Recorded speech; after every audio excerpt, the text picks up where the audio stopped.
Dobro jutro, poštovani gledalci, dobro jutro Srbijo, dobar dan svima koji nas pratite. Mi nastavljamo dalje, evo 10:11 je časova, malo sam se zabrojala i govorit ćemo o izborima u Americi, što se to zapravo desilo i dobit ćemo neke informacije koje sigurno do sada niste imali prilike da čujete. S tim u vezi naši gosti jesu profesor dr. Srđa Trifković, istoričar i publicista. Dobro jutro i vama. Dobro jutro. A tu je i naš gost, gospodin Džim Džatras, američki analitičar, odnosno analitičar Republikanskog odbora u Senatu i nekadašnji diplomata.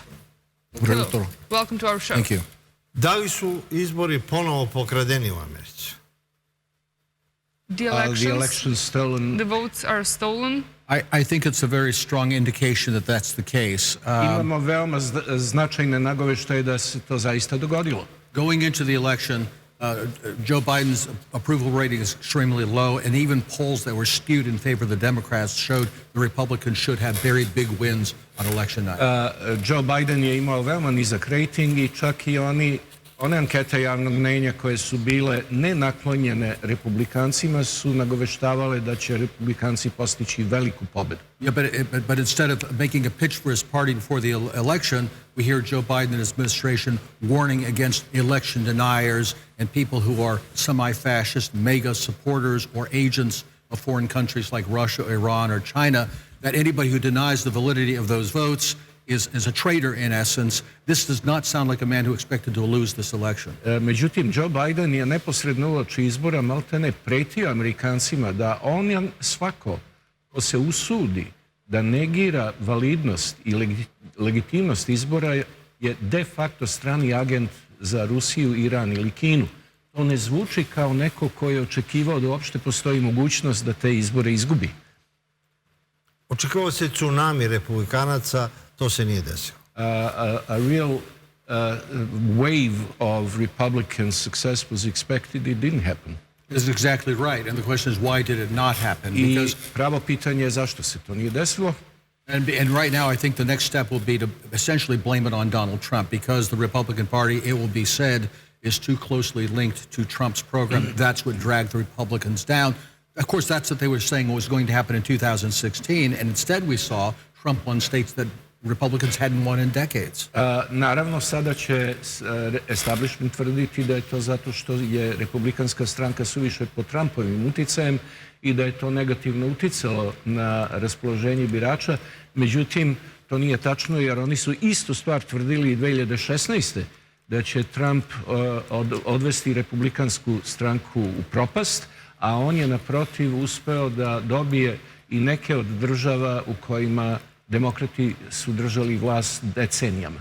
That's why I think it would be a mistake to look at this primarily in terms of Republicans versus Democrats, but rather Democrats versus the establishment of the Republican Party versus the media versus the whole deep state against the populist base that Trump represents that is increasingly being excluded from the political process as white nationalists or terrorists, insurrectionists and so forth. Dakle, ovdje nemamo situaciju gdje su republikanci protiv demokrata, već demokrate, zatim establishmentski republikanci, zatim mediji i čitav javni diskurs koji dominira i koji teži da potpuno ućutka i marginalizuje populiste koji predstavljaju osnovu Trumpove podrške.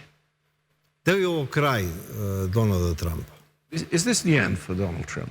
No, I don't think it is. He is going to make an announcement on November 15th. Everybody expects him to announce another run for the presidency. I think it's less of an end for Donald Trump, but really the end of any pretense that the American Republic or the American Constitution is still in effect. The question is how many Americans will wake up to that fact and how many of them will say, well, wait till 2024, we'll really win that time.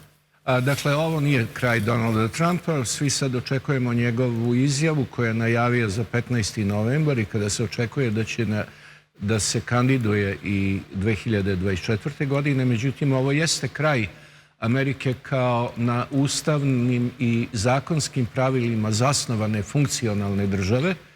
I ovo će samo možda navesti još neke optimiste u republikanskim redovima da kažu morat ćemo da se više potrudimo 2024. ali de facto ovo je kraj konstitucionalizma u Americi. A govori se da je DeSantis novi američki predsjednik, kandidat republikanaca, da će igrati na Michelle Obamu umjesto Bidena. Ko će biti kandidat? Some people talk about DeSantis as the great next hope for the Republicans, while some Democrats talk about Michelle Obama as a possible candidate. What do you think?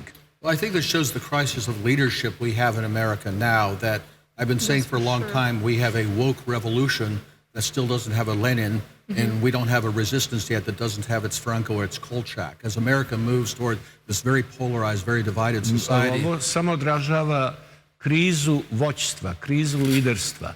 Jer, kao što ja stalno ponavljam, mi imamo ultraliberalnu revoluciju bez Lenjina i imamo pokušaj reakcije bez adekvatnog vođe, bez Staljina, i gde u ovom trenutku još uvek je otvorena trka za tog ko će da preuzme jedno ili drugo krilo.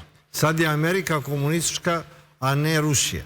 So America is now a communist, progressive leader, not Russia. We are the vanguard of all progressive humanity. As I like to say, there's no transatlanticism without transgenderism. Kao što ja stalno, mi smo sada lider progresivnog čovečanstva i kao što stalno ponavljam, nema atlantizma bez transgenderizma. So is America the world's greatest power now? I don't think so, but that will depend on what happens in Da li je Amerika Ukraine. najveća sila današnjice? Ne mislim tako. Mnogo će zavisiti od raspleta u Ukrajini. Well, elaborate.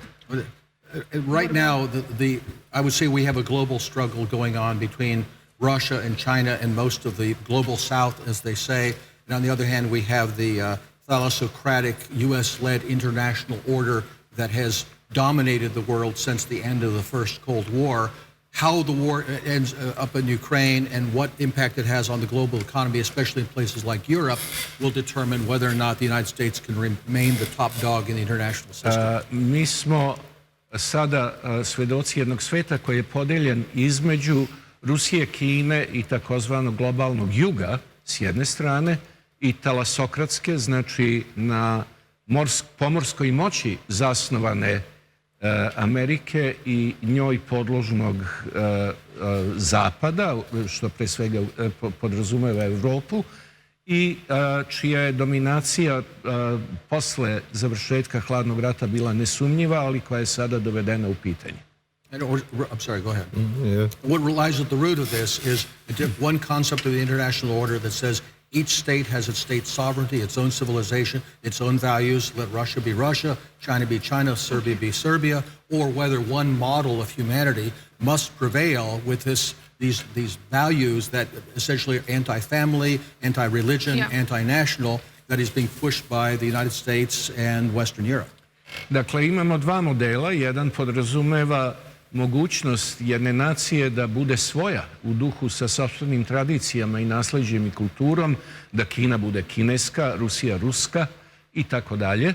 I s druge strane imamo hegemonistički model koji nameće samo jedan koncept i jedan skup vrednosti, a to je američki, koji u ovom slučaju je protivprirodan, protivporodičan, protivhrišćanski, antihrišćanski i u stvari antinacionalan. So when we were talking about the issues in America, are all candidates focused on local issues, talking about immigration, abortion and maybe the private possession of weapons? Da li su prvenstveno kandidati usmereni na lokalna pitanja, pitanja kao što je kriminal, abortus i druge lokalne teme? It varies. It's inconsistent. It depends on the particular race and particular locality. Very few candidates in this election were focused on global affairs because, remember, the establishment in both parties supports Ukraine in the war against Russia, although that's not necessarily uniform among the American people.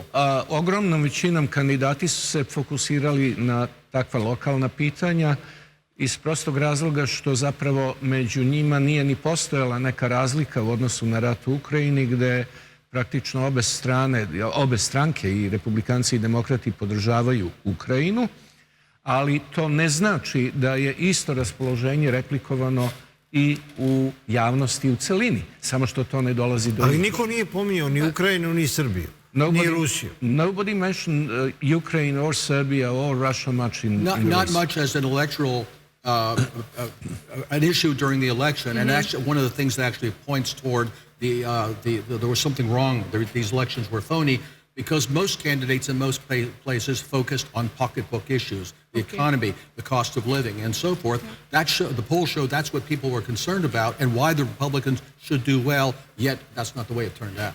Upravo je to indikator zašto su izbori pokradeni, jer sve ankete su ukazivale da su ljudi najviše, birači, bili fokusirani na pitanje inflacije i porasta cena, na problem bezbednosti i bujajućeg kriminala, i da su to, dakle, pitanja po kojima bi trebalo da republikanci imaju prednost, ali to se nije ostvarilo u navodnim rezultatima. So, can you maybe tell us something more about the tactic of stealing elections? Is there something koji su that's konkretni unknown? Mehanizmi krađe izbora? In our country, until just a few years ago, it was like other countries where you have an election that night, you know who the winner is. Starting really in 2018, even more so in 2020, and even more so during these elections, because we have these patterns of early voting and also mail-in voting, and also something called ballot harvesting, where private individuals can gather up the votes and bundle them and put them into the election box, is that we have a situation where most Republicans vote on election day. We have what they call a red mirage, but then there's what they call a blue shift afterward as the Democrats find as many votes as they need. Dakle, tehnika je otprilike sledeća. Do 2016. ogromna većina birača je fizički, lično izlazila na biračka mesta i davala svoj glas ovom ili onom kandidatu ili stranci. Od 2018. počela je praksa glasanja putem pošte ili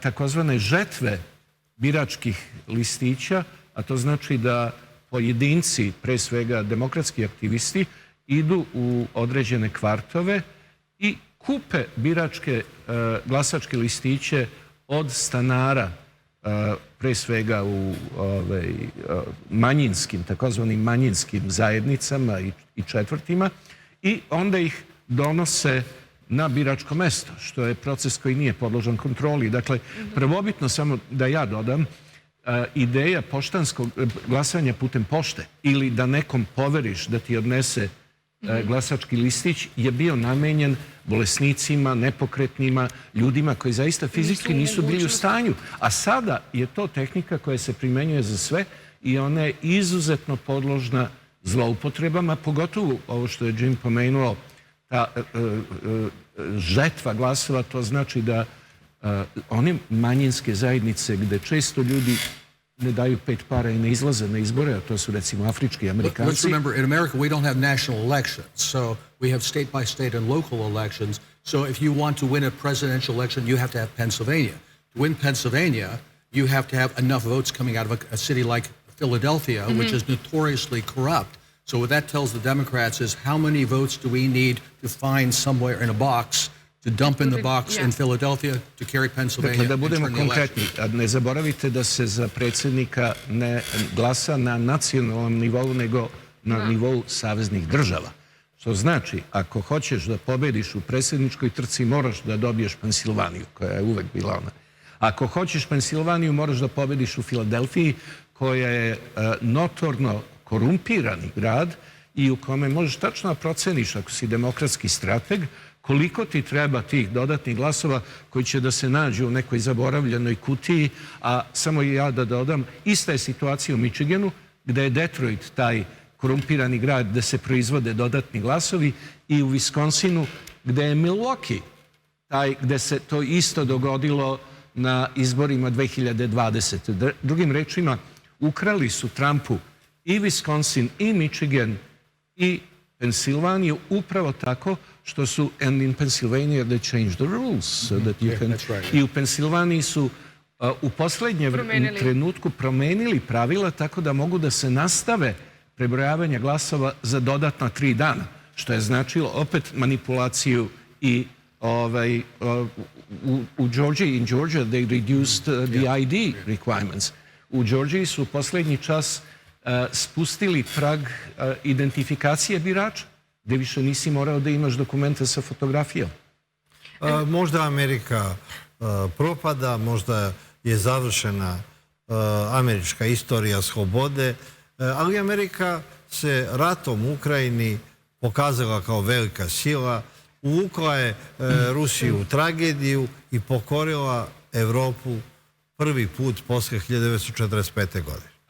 Maybe America is going downwards domestically, but America is still a great power which has successfully dragged Russia into the war in Ukraine and which has subjugated Europe to its will to an extent not seen since 1945. That's right, and I guess first off, the question is which America?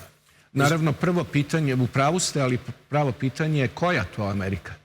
Is it going to be the old America most of us grew up with, or is it some kind of ersatz America with this kind of anti-human progressive ideology?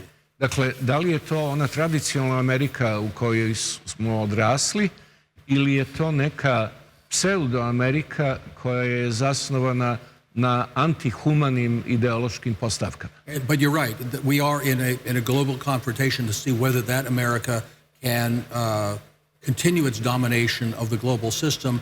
That particularly focuses on Europe and most particularly on Ukraine. And that's why which way the war in Ukraine goes. And also, as we say, we're willing to fight militarily to the last Ukrainian and economically to the last European. Just slow down. Dakle, apsolutno se sada vodi bitka za pitanje da li će ta i takva kvazi-Amerika ili pseudo-Amerika da bude dominantna, a nema sumnje da je strategija njenih planera da vode rat u Ukrajini protiv Rusa do posljednjeg Ukrajinca na vojnom planu, a na ekonomskom do posljednjeg Evropljanina. And this is where actually Dr. Trifković and I have some disagreements about what is likely to happen in Ukraine. Srđa thinks that the Russians are having real problems with the war. I think, on the other hand, that there's no way they can lose this war. More importantly, however, is that I don't see how the United States and its puppets in Europe, and let's be honest, they are puppets, can win this war. The resources are simply not there. The United States cannot replace Russia's energy for the support of European economies. I ovdje dr. Trifković i ja imamo izvesna neslaganja. On smatra, to je moja malenkost, da su Rusi u velikom problemu i da je njihov ofanzivni kapacitet pod velikim znakom pitanja.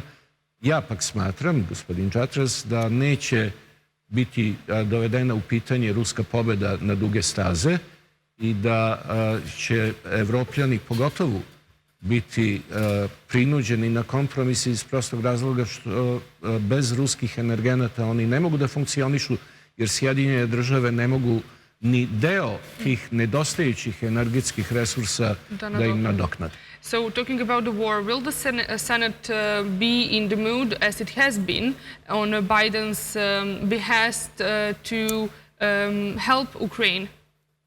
Da li će, za gledalce, da li će Senat i dalje biti isto onako naklonjen pomoći Ukrajini kao što je bio u prethodnom sazivu? Yes, I believe even though a few more Trump-type populists will be in Congress, they will not control the leadership naravno, of the čak i Republican ukoliko Party. se jedan broj Trumpista ili Trumpu naklonjenih populista nađe u Kongresu, oni neće imati mogućnosti da bitno utiču na orijentaciju zakonodavnih tela. The Republicans may make a show of demanding more accountability for the money, let's see where the aid really goes. Even that is just window dressing. Their main point of criticism is that Biden is not giving even more support to Ukraine. Dakle, možda će neki republikanci tražiti veću kontrolu nad načinom koji se koriste sredstva pomoći Ukrajini, ali to ne znači da će biti suštinski promenjena njihova kritika Bajdena koja se svodi na to da ne daje Ukrajini dovoljno. So are Washington, or the official Washington and the official Moscow in some kind of negotiations as we can hear here in Serbia? Da li se može očekivati neki oblik pregovora zvanične Moskve, o čemu smo dobili nagoveštaje ovde u Srbiji? I don't think so. There are some minimal contacts, especially with National Security Advisor Jake Sullivan, but I don't think those are anything like real negotiations. Ne verujem. Ima nekih minimalnih kontakata u koje je bio umešan savjetnik za nacionalnu bezbednost Bidenov, Jake Sullivan, ali to nije ni približno nalik na neke stvarne pregovore. There's simply no basis for negotiation since the Ukraine, supported by the West, is saying that the only way there could be a solution is if Russia withdraws from all the territory it has come under control. Including the Crimea. Including the Crimea and the other areas that Russia has now declared to be Russian territory. There is simply no basis for a deal. My concern is if there were any kind of deal, it would be kind of like a Minsk III, depending on promises from the Western countries that simply would not be honored, and that would simply mean another bigger, more destructive war in the near future. Dakle, kao prvo, nema osnova za pregovore iz prostog razloga što ukrajinska vlast insistira na povlačenju Rusa sa celokupne teritorije koju Ukrajina smatra svojom, ne samo iz onih teritorija koje su osvojene posle 24. februara, već i iz Donbasa i sa Krimskog poluostrva, dok je Rusija s druge strane te teritorije sada formalno pripojila Ruskoj federaciji. Moje jedino strahovanje da se Rusi ne prihvate neki truli sporazum poput koji bi bio nekakav Minsk III, zasnovan na obećanjima Zapada za koje je garantovano da neće biti ispunjeno. Ne verujem profesorima, ne verujem analitičarima, verujem samo hollywoodskim filmovima i Simpsonovima. Pre 2 godine se pojavila... I don't trust professors, I don't trust analysts, I only trust Hollywood and the Simpsons. Simpsonovi kažu da će rezultat ovog rata biti predsjednik sveta biće Joe Biden, a potpredsjednik Vladimir Putin. To je bilo pre 2 godine u Simpsonu. 2 years ago, the Simpsons said that the outcome of the coming war would be Biden president of the world and Putin as his vice president. Sometimes even the Simpsons gets it wrong. Nekad čak i Simpsonovi znaju da pogreše. Mi imamo situaciju da pitamo se zašto su Amerikanci u ratovima 90-ih zaigrali na sve što su protiv Srba, a ne na Srbe. I mi smatramo da smo mi najveći Amerikanci na Balkanu, a ne Albanci, ne bosanski muslimani, Hrvati, Slovenci. We sometimes wonder why in the wars of the 1990s did the United States support everybody but the Serbs, because we used to see ourselves as the greatest Americans in the Balkans. And yet, when push came to shove, it turns out that the United States supported everyone but the Serbs. That's a very complex topic, of course. Ovo je vrlo složeno pitanje. There were many issues involved. Some of it had to do with the lobbies of the Central European losers from World War II who had very strong support, particularly in the Republican Party. Kao prvo, imali smo posle Drugog svjetskog rata snažne lobije gubitnika u tom ratu, koji su pogotovo bili uticajni pod firmom antikomunizma u Republikanskoj stranci. But I would say the biggest factor was the so-called neoconservative domination of the Washington's policy-making apparat that believed that saw Yugoslavia and especially Serbia as kind of a template for what had to be done to Russia, kind of like a little Soviet Union in the Balkans and needed to be broken up according to our diktat. A kao drugo, to je epoha kada je vašingtonskom spoljnopolitičkom scenom dominirala neokonzervativna struja koja je u Jugoslaviji i u Srbiji videla model za lomljenje i rasparčavanje Sovjetskog saveza i Rusije i koja je praktično na jugoslovenskom prostoru uspostavljala presedan za postsovjetsku situaciju. So when Putin says that the real goal of the West is to subjugate Russia and then break it up, even as the Soviet Union was broken up.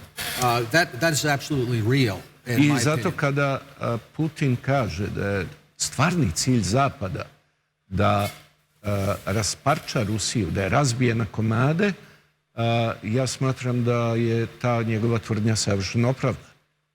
And so, through the neoconservative lens, that dovetails very nicely with the views, let's say, of radical Albanian or Croatian nationalists in Washington and their radical West Ukrainian friends, sort of full faith and credit of who your enemy is. You hate the Russians, well, we hate the Serbs. You hate the Serbs, we hate the Russians. We have an agreement. Tako da imamo savršene ekvivalente albanskih ili muslimanskih ekstremista na području bivše Jugoslavije i zapadno-ukrajinskih ekstremnih nacionalista u Ukrajini.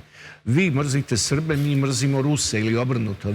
Vi mrzite i po tom principu postavljena je ekvivalentnost američkog odnosa prema tim zajednicama. And of course, the ordinary non-ethnic Americans have no understanding of this. They're simply told, oh, we're supporting democracy against communism. Great. That's what we need to do. A obični Amerikanci koji naravno nemaju pojma o složenostima ovih pitanja, samo čuju tvrdnju mi podržavamo demokratiju protiv komunista, super, idemo. And the other part of that is that, again, from the neoconservative idea that we need to dominate the globe and instill progressive values in it, countries like Russia or Serbia are simply in the way and must be disposed of.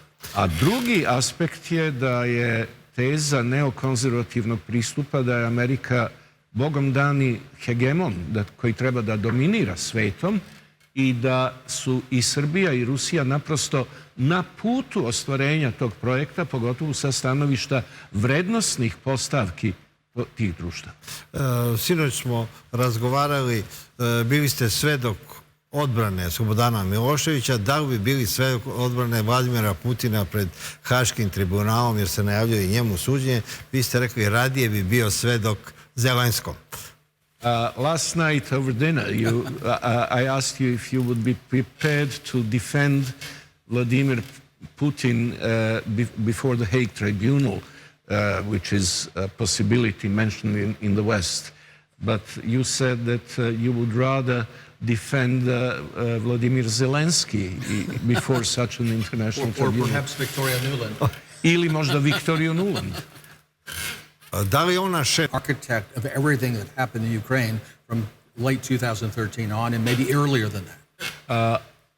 Zelenski je puka marioneta u rukama političkog zapada, što znači Vašington, a u Vašingtonu je ukrajinska politika bila prvenstveno u rukama Viktorije Nuland, barem od kraja 2013. a možda i ranije. Kakav utisak je na vas ostavio Slobodan Milošević? What was your impression of Slobodan Milošević? Samo naglasi da je bio svedok. Ne, rekli smo. My impression of him was somebody who didn't quite realize what he had gotten himself into, but was convinced that he could be the partner, the interlocutor for the West, so that, sure, they're putting pressure on Serbia, but we're all men of the world. We're just doing some horse trading here. He can be the indispensable partner the way he was at Dayton, and he didn't seem to realize that they did not share that view. They just looked at him as a lemon to be squeezed out and then disposed of. On je mislio posle Daytona da može da bude nezamenjivi partner Zapada koji će s njima da se dogovara, negde će da popusti, nešto će da dobije i da će u toj trgovini se naći modus vivendi. On nije shvatao da je on za njih bio samo isceđeni limun koji je na kraju bio odbačen. I remember asking him, preparing my testimony, when Chernomyrdin and Ahtisaari came to him and offered a deal on a ceasefire that would still secure Serbia's interests, I asked him, didn't you know they were lying to you? I kada sam s njim razgovarao o pripremi mog svedočenja pred tribunalom, govorili smo o čuvenom dolasku Černomyrdina i Ahtisaarija kod Miloševića, gde su oni pominjali mogućnost prekida vatre koji bi uzeo u obzir osnovne srpske interese i ja sam ga pitao, zar niste vi bili svesni da oni vas lažu? And he looked around. A oni su rekli da će sravniti Srbiju da bude ravna kao tepsija. But they said they would flatten Serbia, that it would be like a parking lot. That's right. And he also said that if they agreed to the ceasefire, Serbia would be allowed to keep Kosovo. I također da ako pristane na prekid vatre, će Srbija sačuvati Kosovo. And he should have known then. He looked around the jail and said, well, I know now that they were lying. On se osvrnuo oko sebe po zatvorskoj ćeliji i rekao, ja sada shvatam da su me lažali. But he should have known at the time they were lying about Kosovo. One thing he maybe could not have known is the threat to flatten Serbia like a parking lot. They could not have done it. A s druge strane, da ta pretnja o tome da će sravniti Srbiju sa zemljom je bila za njih neizvodiva. I have on good authority that Clinton only agreed to this because he was told it would last 3 days, 2 weeks at most. And of course, when it went on for 78 days, they were desperate for a way out. Washington would have pulled the plug by July 4th. I naravno, Clinton se uopšte ne bi upustio u ceo poduhvat da mu nisu tvrdili da će to trajati 3 dana, najviše 2 nedelje. Posle 78 dana on je očajnički tražio i izlaz i da Srbija nije popustila, Amerika bi bila ta koja bi obustavila operaciju do 4. jula. Da li vam je Milošić otkrio neku tajnu za istoriju koju još ne smete da kažete? Has Milošević revealed a secret of historical significance which you're still not at liberty to disclose? No, he hasn't. It was really a kind of a tragic kind of a contact I had with him because here he was in a hopeless situation, not even allowed to defend himself. Ne, u stvari, cela epizoda je imala tragični prizvuk, jer on je bio u objektivno tragičnoj situaciji, u bezizlaznoj situaciji u kojoj čak mu nije bilo omogućeno da se brani na pravi način.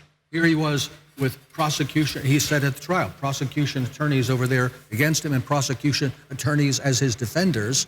And even his defense attorneys supposedly were asking simply stupid questions that were undermining his defense.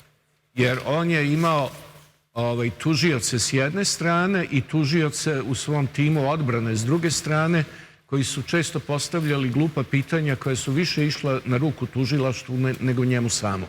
Mi smo ljuti na Miloševića jer je radio više za Amerikance nego za Srbe. I on je možda američki čovjek kao Norijega.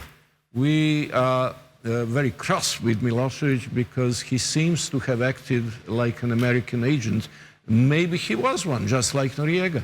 Well, I don't know if he was an agent, but he certainly wanted to be a partner. I don't think he was anti-West or anti-American. Agent, ali on je svakako jako želeo da bude partner Amerike. But after all, Osama bin Laden, we know Osama bin Laden, for example, was involved personally in planning the jihad in Kosovo. Who was it? Fatush Klosi, the head of the Sheikh in Albania, said that he had seen Osama bin Laden there on 2 occasions. And even Prentice of the Times met Osama bin Laden in Izetbegović's anteroom. Yes, exactly. Dakle, kao što je i Osama bin Laden bio direktno umešan u akcije muslimana u Bosni, gde ga je videla dopisnica Timesa, Ivan Prentice, ili na Kosovu. But then what it's convenient for us to make him into the devil so we can go attack countries in the Middle East, not attacking, by the way, radical Islamic countries like Saudi Arabia, but rather secular Arab nationalist countries, and promoting the same jihadist forces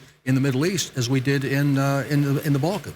I onda ih odbacimo samo kada nam postanu smetnja ili kada pripremimo neki novi rat na Bliskom istoku, ali ti ratovi na Bliskom istoku znači da Amerika napada sekularne arapske nacionalističke režime, a da pritom koristi kao svoje saveznike na terenu ljute džihadiste.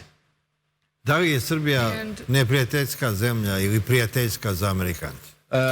As far as the Americans are concerned, is Serbia today a friendly or an unfriendly nation?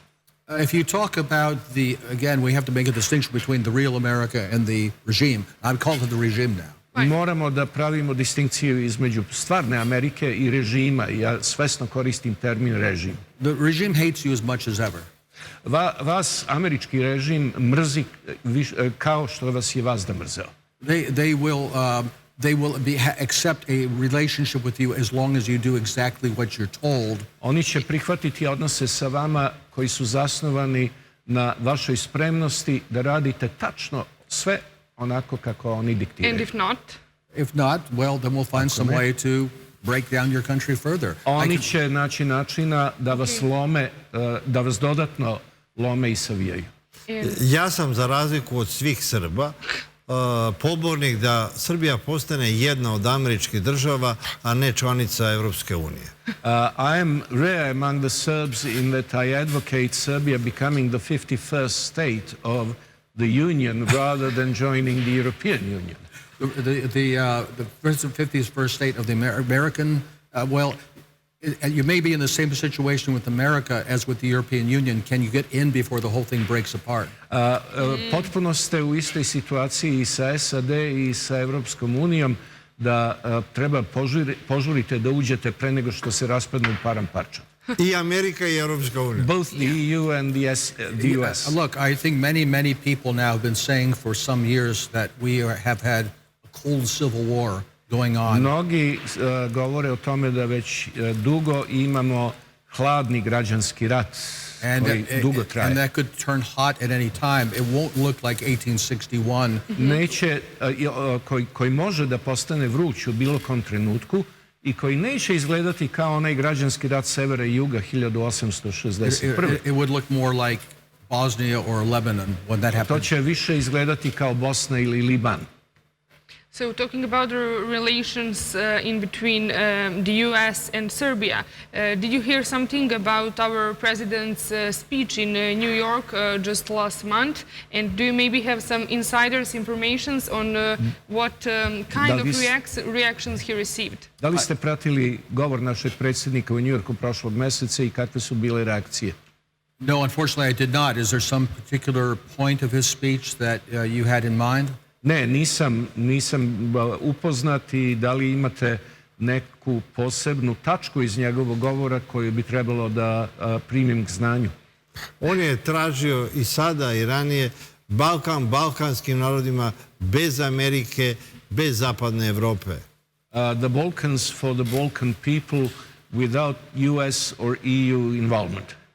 Well, if that's what he said, I fully support that point of view. Ako je zaista to rekao, ja ga u tome potpuno podržavam. Okay, and just a little digression here. So if we are talking about the energetics, right?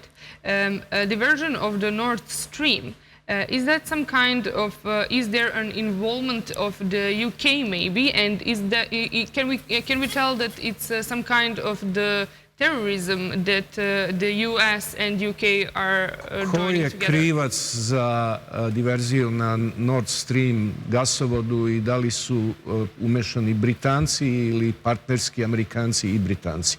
Well, cui bono? Ko je taj koji dobija od toga? Look, both Victoria Nuland and Joe Biden say there was simply no way that Nord Stream 2 would be allowed to go into operation, and we can make sure of that.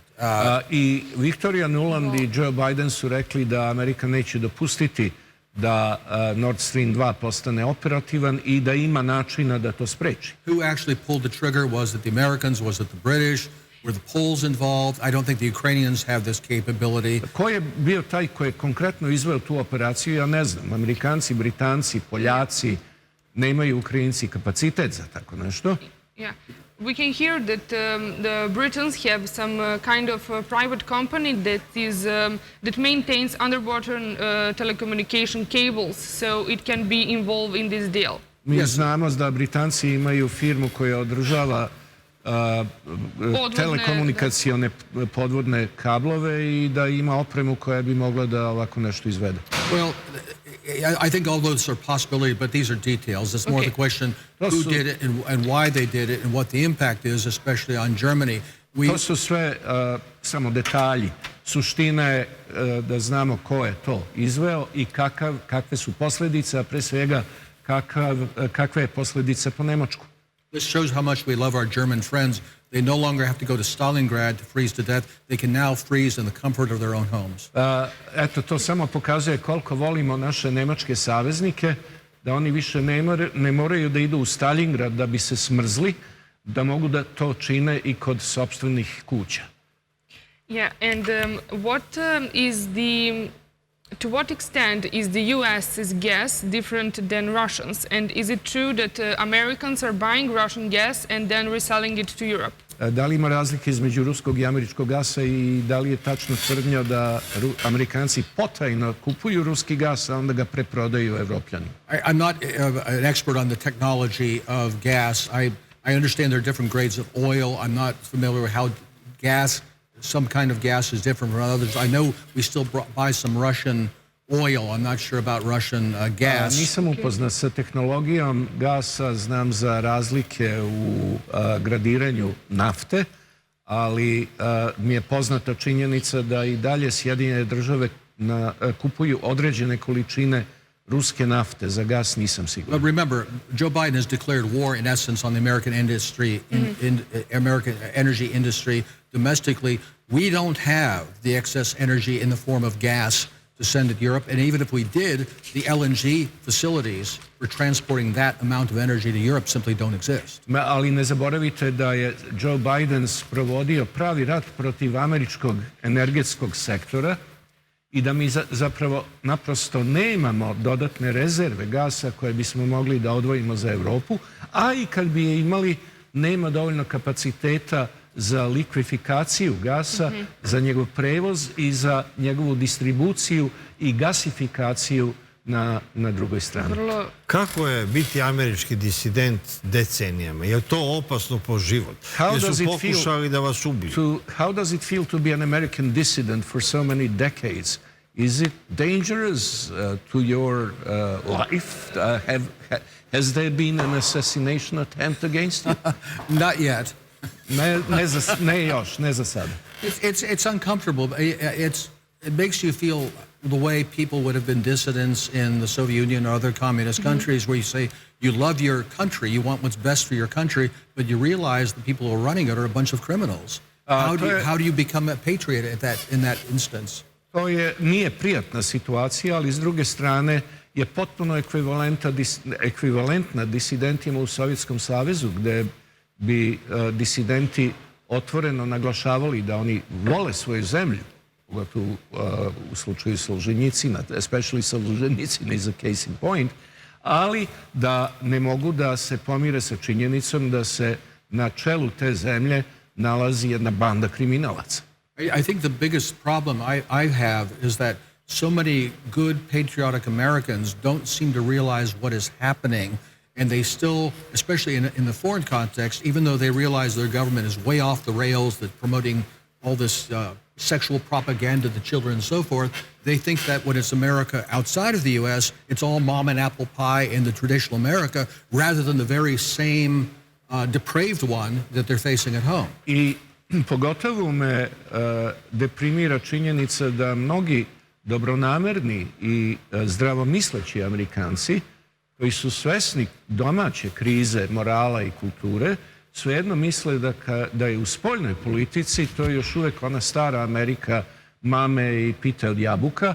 Nisu svesni da je to zapravo ta ista američka vladajuća elita koja promoviše iste nakaradne principe i ideološke uzuse i u inostranstvu.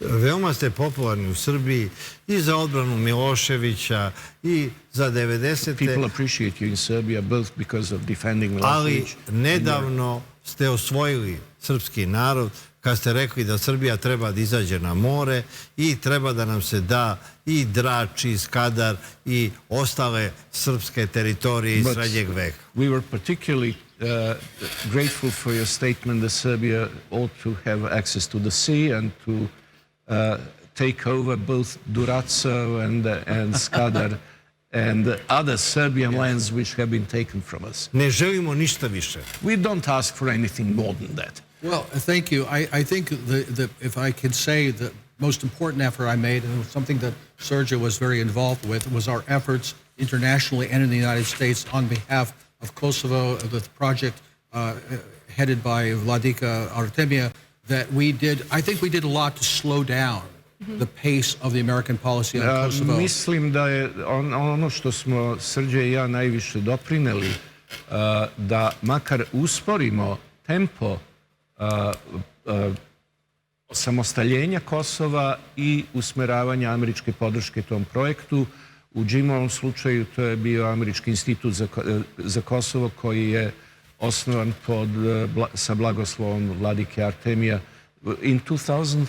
We started in 2006 and ended around 2009. U periodu od 2006. do 2009. And for the last question, something more spontaneous. There is a certain people in here that are dreaming about American dream. Is it true that Sex and the City is the biggest American lie? Da, i dalje ima Srba koji sanjaju američki san. Da li je to u stvari najveća američka laž? Seks igra. Yes. You know, I'm not really familiar with the details of that television series. Nisu mi poznate pojedinosti o toj TV seriji. The real core of American life is not...